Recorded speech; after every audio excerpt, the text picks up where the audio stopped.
Bollywood silver screen presenting lockup. कहानी की शुरुआत में हमें फ्रैंक नाम के एक आदमी को दिखाया जाता है जो गाड़ियों का एक मैकेनिक है। उससे मिलने उसकी गर्लफ्रेंड आती है जिससे वो बहुत प्यार करता है। इसके बाद वो बच्चों के साथ फुटबॉल खेलने के लिए जाता है और अब फुटबॉल खेलने के बाद उसकी गर्लफ्रेंड उसे जेल छोड़ने के लिए जाती है। दरअसल वो एक कैदी है, लेकिन उसे ऐसी जेल में रखा गया है जहां पर बहुत ही नॉर्मल मुजरिमों को रखा जाता है। यहाँ पर कोई भी खूंखार कैदी नहीं है। जेल में हर कोई फ्रैंक को पसंद करता है, चाहे वो कैदी हो या फिर वहाँ का सिक्योरिटी ऑफिसर, क्योंकि उसका नेचर बहुत अच्छा है। कभी वो किसी रूल को नहीं तोड़ता और इसीलिए उसे हर हफ्ते एक दिन के लिए अपने घर जाने की अनुमति दी जाती है और आज इसीलिए वो अपने घर गया था। 2 महीनों में उसकी सजा खत्म होने वाली है। दरअसल फ्रैंक एक प्रोफेशनल मुजरिम नहीं है। एक बार उसके मेंटोर को कुछ लोग मार रहे थे, इसीलिए उन लोगों को उसने बहुत बुरी तरह से मारा, जिसके बाद उसे सजा हो गई। और जब उसके मेंटोर की मृत्यु होने वाली थी तो उसने वार्डन से रिक्वेस्ट की कि मैं बाहर जाना चाहता हूँ, अपने मेंटोर से मिलना चाहता हूँ, इसके बाद मैं जेल वापस आ जाऊंगा। लेकिन उसे इजाज़त नहीं दी गई। इसके बाद वो जेल से भाग गया। उसके मेंटोर की मृत्यु के बाद उसने अपने आप को पुलिस के हवाले कर दिया। लेकिन जिस जेल से वो भागा था वहाँ की सिक्योरिटी बहुत टाइट थी और आज तक कोई उस जेल से नहीं भागा था। इसीलिए जेल से भागने के बाद उसका बहुत नाम हो गया। हर कोई मीडिया में उसी के बारे में बात कर रहा था। लेकिन जेल से भागने की वजह से उसकी सजा को बढ़ा दिया गया। उसकी सजा 5 साल की कर दी गई और अब उसकी जल्दी सजा खत्म होने वाली है। अब एक रात को जब वो अपनी सेल में होता है तभी वहां पर कुछ लोग आते हैं जो कि दूसरी जेल की सिक्योरिटी होती है और जबरदस्ती फ्रैंक को उठाकर अपने साथ यहां से एक दूसरी जेल में ले जाते हैं। हालांकि फ्रैंक उनसे कहता भी है कि मुझे यहां से ट्रांसफर के बारे में कुछ नहीं बताया गया था। वो कहते हैं कि हमारे काम करने का यही तरीका है और अब जिस जेल में उसे लाया गया है यहाँ पर बहुत ही खूंखार कैदी रहते हैं। यहाँ का जो वार्डन है वो वही वार्डन है जिसकी जेल से पहले फ्रैंक भागा था। दरअसल फ्रैंक के भागने के बाद वार्डन की बहुत बदनामी हुई थी और इसीलिए उसने फ्रैंक का ट्रांसफर अपनी जेल में करवाया है, क्योंकि वो फ्रैंक से बदला लेना चाहता है। अब यहाँ का जो कैप्टन होता है फ्रैंक को यहाँ के रूल्स के बारे में बताता है और कहता है कि अगर तुमने किसी भी रूल को तोड़ा तो उसकी तुम्हें सजा दी जाएगी। और अब उसे एक सेल में बंद कर दिया जाता है। कुछ देर के बाद उसे वार्डन के पास ले जाया जाता है। वार्डन कहता है कि पिछली बार जब तुम मेरी जेल से भागे थे तो मीडिया ने तुम्हें हीरो बना दिया था, लेकिन मेरी बहुत बदनामी हुई, मेरा डिमोशन हो गया। पहले मुझे अमेरिका के टॉप जेलर्स यानी कि टॉप वार्डन्स में गिना जाता था, लेकिन अब मेरी गिनती उनमें नहीं होती। पीठ पीछे लोग मेरा मजाक उड़ाते हैं और इन सब की वजह तुम हो। फ्रैंक कहता है कि इसकी वजह मैं नहीं हूँ, बल्कि ये सब कुछ तुम्हारी वजह से हुआ है। मैंने तुमसे रिक्वेस्ट की थी कि मात्र 1 घंटे के लिए मुझे मेरे मेंटोर के पास जाने दो, लेकिन तुमने मुझे जाने नहीं दिया, इसीलिए मुझे जेल से भागना पड़ा, जिस वजह से मेरी सजा को 5 साल बढ़ा दिया गया। लेकिन वार्डन को इस बात से कोई फर्क नहीं पड़ता, बस वो उससे बदला लेना चाहता है। इसके बाद फ्रैंक को एक सेल के अंदर बंद कर दिया जाता है जिसके अंदर गैस छोड़ी जाती है।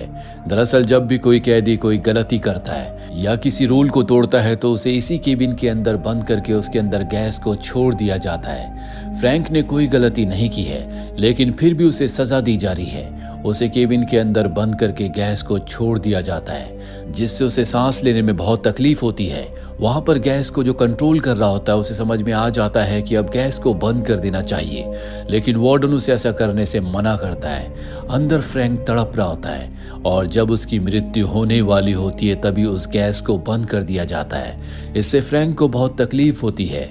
जेल में चिंक नाम का एक कैदी भी होता है जिससे हर कोई डरता है, क्योंकि वो वार्डन का खास आदमी है। चिंक को वार्डन ने कहा होता है कि उसे फ्रैंक को सबक सिखाना है और जब फ्रैंक बाहर आता है तो चिंक अपने साथियों के साथ उसके सामने आ जाता है। उसके हाथ में आइस पिक होता है जिससे किसी भी इंसान को मारा जा सकता है। पर इससे पहले कि वो फ्रैंक के ऊपर हमला करता, यहाँ पर सिक्योरिटी ऑफिसर आ जाता है जिसे पता चल जाता है कि चिंक के पास आइस पिक है जिससे कि वो फ्रैंक के ऊपर हमला करने वाला है। लेकिन चारों तरफ चिंक के लोग होते हैं जिनकी मदद से वो आइस पिक को छुपा देता है। और अब सिक्योरिटी ऑफिसर फ्रैंक से पूछता है क्या इसके पास आइस पिक था। फ्रैंक मना कर देता है क्योंकि वो यहाँ पर झगड़ा नहीं बढ़ाना चाहता। अब जब फ्रैंक जेल में सफाई कर रहा होता है तभी उसके पास डेलिस नाम का एक दूसरा कैदी आता है। वो कहता है कि जिस जेल से पहले तुम भागे थे मैं भी वहीं पर था। मैं जानता हूँ कि तुम बहुत ही शातिर हो, तुम किसी भी जेल से भाग सकते हो।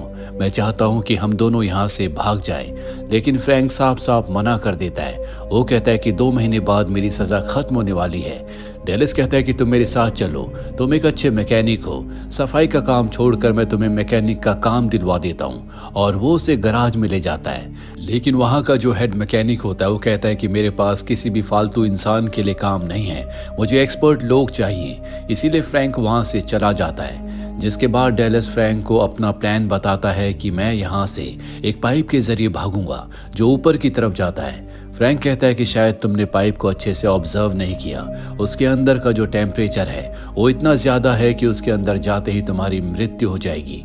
जो सुनकर डेलिस डर जाता है। अगले दिन जब ये खाना खाने के लिए जाते हैं तो देखते हैं कि वहां पर एक नया कैदी आया है जिसका नाम पीना है। उसे सब परेशान कर रहे होते हैं। फ्रैंक उसकी मदद करता है और अब फ्रैंक भी उसी के साथ बैठ जाता है जहां पर डेलिस भी है। पीना कहता है कि मैं किसी तरह का कोई ग्रुप नहीं बनाना चाहता। तभी एक कैदी आइस पिक से एक दूसरे कैदी को मार देता है जो देखकर पीना डर जाता है। फ्रैंक कहता है कि अगर तुम किसी ग्रुप में शामिल नहीं हुए तो हो सकता है कि तुम्हारे साथ भी यही हो। पीना अब इनके ग्रुप में शामिल हो जाता है। वहीं अगले दिन अब चिंग फ्रैंक से कहता है क्यों ना रग्बी का एक मैच हो जाए। फ्रैंक उसकी इस बात को मान जाता है जिसके बाद इनके बीच में रग्बी का मैच होता है। चिंग और उसके जितने भी लोग होते हैं वो सब के सब चीटिंग करते हैं। वो जबरदस्ती फ्रैंक के ऊपर हमला करते हैं। लेकिन फ्रैंक अपने गेम में बहुत ही अच्छा होता है इसीलिए वो उनका सामना करता है। यहाँ पर वो हेड मैकेनिक भी इनके गेम को देख रहा होता है जिसने फ्रैंक को गराज में रखने से मना कर दिया था। उससे सब नहीं देखा जाता इसीलिए फ्रैंक की टीम में शामिल हो जाता है। इसके बाद ये चिंग की टीम को हराना शुरू कर देते हैं। ये एक दूसरे के ऊपर हमला भी कर रहे होते हैं और अब यहाँ पर सिक्योरिटी आ जाती है जिसके बाद इनका मैच खत्म हो जाता है। हेड मैकेनिक कहता है कि तुम कल से गराज में आ सकते हो, तुम मेरे साथ काम करोगे। और अब अगले दिन जब वो गराज में जाता है वो हेड मैकेनिक उसे पूरा गराज दिखाता है। वहां पर एक मस्टैंग कार भी होती है। हेड मैकेनिक कहता है कि ये मेरी पसंदीदा कार थी लेकिन अब इसका इंजन पूरी तरह से खराब हो चुका है, ये दोबारा ठीक नहीं हो सकता। फ्रैंक कहता है कि मैं एक बार कोशिश करना चाहूंगा। वो कहता है कि अगर तुमने इसे ठीक कर दिया तो जो तुम चाहते हो मैं तुम्हें वो देने के लिए तैयार हूँ। और अब फ्रैंक उस कार के इंजन को ठीक करने में लग जाता है जिसके लिए वो बुक्स भी पढ़ता है। दरअसल वो इस काम में बहुत माहिर होता है। दिन रात मेहनत करके वो गाड़ी के इंजन को ऑन कर देता है, उसे पेंट करता है और अब गाड़ी पूरी तरह से नई हो चुकी है। पीना भी उसके साथ गाड़ी में बैठा होता है। पीना कहता है कि मुझे गाड़ी चलानी नहीं आती। फ्रैंक उसे गाड़ी चलाना सिखाता है। पीना कहता है क्या मैं इस गाड़ी को कभी दोबारा चला पाऊंगा। फ्रैंक कहता है कि नहीं और वो जबरदस्ती उस गाड़ी को बाहर ग्राउंड में ले जाता है जहां पर वो गाड़ी को चारों तरफ घुमाना शुरू कर देता है। और तभी यहाँ पर वार्डन आ जाता है। फ्रैंक भी वहां पर होता है। वार्डन को पता है कि ये सब कुछ पीना ने किया है लेकिन वो पीना को कहता है कि तुम यहाँ से हट जाओ। दरअसल वो फ्रैंक से बदला लेना चाहता है। इसके बाद वो चिंग को बेसबॉल का बैट देता है और कहता है कि गाड़ी को तोड़ दो। फ्रैंक की आंखों के सामने गाड़ी को तोड़ दिया जाता है जिससे फ्रैंक को बहुत दुख होता है और अब सजा के तौर पर फ्रैंक को काल कोठरी में बंद कर दिया जाता है जहां पर पूरी तरह से अंधेरा होता है। लेकिन उसे टॉर्चर करने के लिए दिन में कई बार वहां पर तेज लाइट जलाई जाती है और उसे कहा जाता है कि ऊपर कैमरा में देखकर अपना नाम बताओ। फ्रैंक को ऐसा करना पड़ता है। कई दिनों तक वो उसी काल कोठरी में रहता है जिससे उसके दिमाग पर भी असर होना शुरू हो जाता है। और एक दिन जब उससे नाम पूछा जाता है तो वो अपना नाम गलत बता देता है जिसके बाद गार्ड्स अंदर जाते हैं और उसे बहुत बुरी तरह से मारते हैं। इस जेल का जो कैप्टन है वो वहां पर आकर सबको रोकता है क्योंकि उसे पता है कि फ्रैंक के साथ गलत हो रहा है। वो फ्रैंक को वहां से निकालता है। यहाँ पर फ्रैंक की गर्लफ्रेंड ने उसके लिए बहुत सारे लेटर्स भी भेजे होते हैं जो अब तक फ्रैंक को नहीं दिए लेकिन अब वो फ्रैंक को दे दिए जाते हैं। फ्रैंक उन्हें पढ़कर बहुत खुश होता है और अब जबकि उसे काल कोठरी से आज़ाद कर दिया गया है तो वो अपने दोस्तों से मिलने के लिए गराज में जाता है जहाँ पर पीना उससे माफ़ी मांगता है। वो कहता है कि इस सज़ा का हकदार मैं था। फ्रैंक कहता है कि मुझे इस बात से अब कोई फर्क नहीं पड़ता, मुझे इस जेल में 40 दिन हो चुके हैं और अगले 20 दिनों में मैं यहाँ से आज़ाद हो जाऊंगा, बस मुझे उसी दिन का इंतज़ार है। अगले दिन जब फ्रैंक खाना खा रहा होता है तभी वहाँ पर चिंक आता है जो उसकी खाने की प्लेट उठाकर वहाँ से चला जाता है, लेकिन फ्रैंक उसे कुछ नहीं कहता, जिसके बाद फ्रैंक के साथी आते हैं और उसे अपनी प्लेट से खाना खिलाते हैं। वार्डन को जब ये बात पता चलती है कि फ्रैंक ने चिंग से किसी तरह की कोई लड़ाई नहीं की तो उसे बहुत गुस्सा आता है और अब वो चिंग से कहता है कि तुम्हें कुछ ऐसा करना होगा जिससे फ्रैंक की सज़ा बढ़ जाए। इसीलिए चिंग अपने साथियों के साथ मिलकर फ्रैंक के साथी पीना को जिम रूम में बुलाता है जहां पर उसे बहुत बुरी तरह से मारा जाता है, जिसके बाद चिंग उसके ऊपर बेंच प्रेस का बहुत भारी वेट गिरा देता है जिससे उसकी मृत्यु हो जाती है। और जब फ्रैंक को ये बात पता चलती है तो उसे बहुत गुस्सा आता है। उसे पता है कि ये सब उसकी वजह से हुआ है क्योंकि वार्डन चाहता है कि वो चिंग के साथ लड़े और अब वो चिंग के और उसके साथियों से लड़ने के लिए बाहर जाता है जहां पर वो सबको बहुत बुरी तरह से मारता है। चिंग को मारते मारते वो एक बेंच के ऊपर लिटा देता है और अब जिस तरह से उसने पीना को मारा था फ्रैंक भी उसी तरह से उसके ऊपर वेट गिराने वाला है, लेकिन तभी वो वार्डन को देखता, वो समझ जाता है कि ये वार्डन की चाल है। दरअसल वार्डन चाहता है कि वो चिंग को मार दे ताकि उसकी सज़ा बढ़ जाए और जिंदगी भर वो उसे टॉर्चर करता रहे, लेकिन वो ऐसा नहीं करता और चिंग को जिंदा छोड़ देता है। पर तभी चिंग की गैंग का एक आदमी जिसके पास आइस पिक है वो पीछे से फ्रैंक के ऊपर हमला करके उसे जख्मी कर देता है, जिसके बाद उसे मेडिकल रूम में ले जाया जाता है। यहाँ पर उसकी गर्लफ्रेंड भी उससे मिलने के लिए आती है जिसे आधे घंटे का टाइम दिया गया है। ये दोनों एक दूसरे को देखकर बहुत खुश है क्योंकि दोनों ही एक दूसरे से बहुत प्यार करते हैं, लेकिन 5 मिनट में ही यहाँ पर गार्ड्स आ जाते हैं जो उसकी गर्लफ्रेंड को यहाँ से बाहर ले जाते हैं। और अब जब रात को फ्रैंक अपनी सेल में होता है तो वहाँ पर एक कैदी आता है। वो कहता है कि मैं कल यहाँ से रिहा होने वाला हूँ, यहाँ से रिहा होने के बाद मैं तुम्हारी गर्लफ्रेंड के पास जाऊँगा, उसकी इज्जत के साथ खिलवाड़ करके उसे मार दूंगा और अब मुझे कोई नहीं रोक सकता। वो उसे उसकी गर्लफ्रेंड की फ़ोटो भी दिखाता है। इस बात से फ्रैंक बहुत ज़्यादा परेशान हो जाता है। वो वहाँ के गार्ड से कहता है कि मुझे एक फ़ोन करना है, लेकिन वो उसे फ़ोन करने की इजाज़त नहीं देते और अब डेलस उसके पास आता है। वो डेलस से कहता है कि मुझे यहाँ से भागना होगा। डेलस कहता है कि कुछ ही दिनों में तुम्हारी सज़ा ख़त्म होने वाली है, तो ऐसा मत करो। वो बताता है कि अगर मैं यहाँ से नहीं निकला तो वो मेरी गर्लफ्रेंड को मार देगा और अब डेलस के साथ मिलकर वो जेल से भागने की तैयारी करता है। ये सबसे पहले ड्यूटी वाले गार्ड को बेहोश कर देते हैं और अब दीवार फांद के दूसरी तरफ चले जाते हैं जहां पर एक जगह से इन्हें राइट जाना होता है। फ्रैंक कहता है कि यहाँ से राइट चलो, पर डेलस कहता है कि हमें यहाँ से लेफ्ट जाना है, मुझे यहाँ से जाने का रास्ता पता है, तुम्हें मुझ पर विश्वास करना होगा।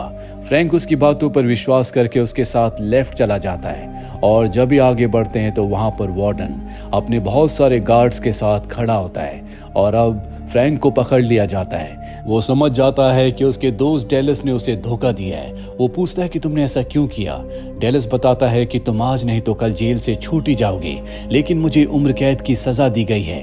वार्डन ने मुझसे वादा किया था कि अगर मैं तुम्हें अपने जाल में फंसा दूं तो वो मुझे यहाँ से भागने का मौका देंगे ताकि मैं हमेशा के लिए जेल से निकल जाऊं। और अब वार्डन जो कि अपने प्लान में कामयाब हो चुका है वो बहुत खुश होता है। वो फ्रैंक से कहता है कि पिछली बार भागने पर तुम्हारी सजा 5 साल बढ़ाई गई थी और अब तुमने दूसरी बार कोशिश की है तो इस बार तुम्हारी सजा को 10 साल बढ़ाया जाएगा और अगले 10 सालों में मैं तुम्हारी जिंदगी खराब कर दूंगा।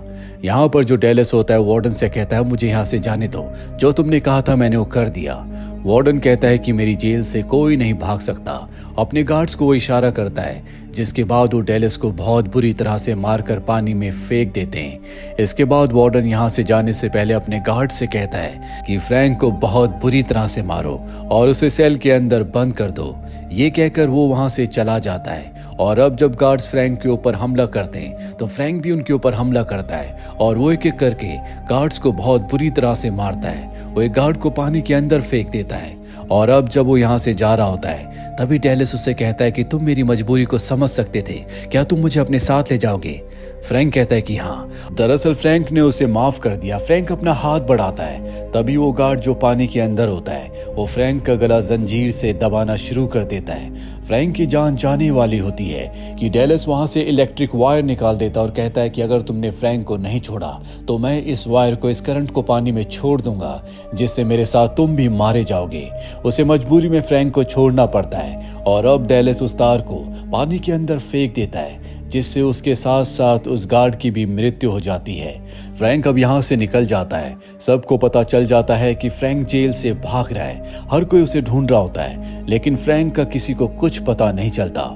वार्डन इस बात पर बहुत गुस्सा हो जाता है कि फ्रैंक एक बार फिर से उसके हाथ से निकल गया।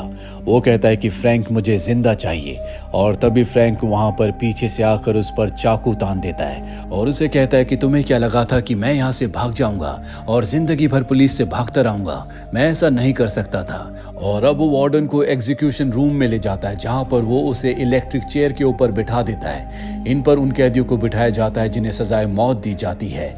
यहाँ पर अब सिक्योरिटी वाले यानी कि सभी गार्ड्स भी आ जाते हैं, जिनके साथ कैप्टन भी होता है। फ्रैंक अपने हाथ को टेप से इलेक्ट्रिक स्विच के साथ बांध देता है। उसके ऊपर गन तान दी जाती है। फ्रैंक कहता है कि अगर तुमने मुझे गोली मारी तो मेरी मौत के साथ ये स्विच भी ऑन हो जाएगा, जिससे कि वार्डन मारा जाएगा। कैप्टन कहता है कि कोई गोली नहीं चलाएगा, और अब वो वार्डन से कहता है कि तुम्हें अपने सभी जुर्मों को कबूल करना होगा, जो कुछ तुमने मेरे साथ किया है। कैप्टन को तुम्हें वो पूरा सच बताना होगा। जिसके बाद वार्डन कैप्टन के सामने सारा सच बता देता है कि किस तरह से उसने फ्रैंक को फंसाया था ताकि वो यहाँ से भागने की कोशिश करे और उसकी सजा को बढ़ा दिया जाए। वार्डन के एक्सेप्ट करते ही फ्रैंक उस स्विच को नीचे खींच देता है, जिससे वार्डन की चीख निकल जाती है, लेकिन उसे करंट नहीं लगता क्योंकि फ्रैंक ने पहले इसका फ्यूज निकाल दिया था। वो कहता है कि मैं इसे कभी नहीं मारना चाहता था, बल्कि मैं ये चाहता था कि तुम सबके सामने वार्डन का सच आए। और अब कैप्टन कहता है कि फ्रैंक को पकड़ लिया जाए, साथ ही वार्डन को भी, क्योंकि उसने अपने पर्सनल रिवेंज के लिए हर एक कानून को तोड़ा है। इसके बाद फ्रैंक को एक हफ्ते के बाद यहाँ से हमेशा के लिए आज़ाद कर दिया जाता है, क्योंकि उसने जो कुछ किया था वो वार्डन की एक साजिश थी। वार्डन को उसकी जॉब से निकाल दिया जाता है और अब भी उसके ऊपर केस चल रहा है। इसी के साथ ही फिल्म ये कहानी यहीं पर खत्म हो जाती है। उम्मीद करते हैं कि ये कहानी आपको पसंद आई होगी।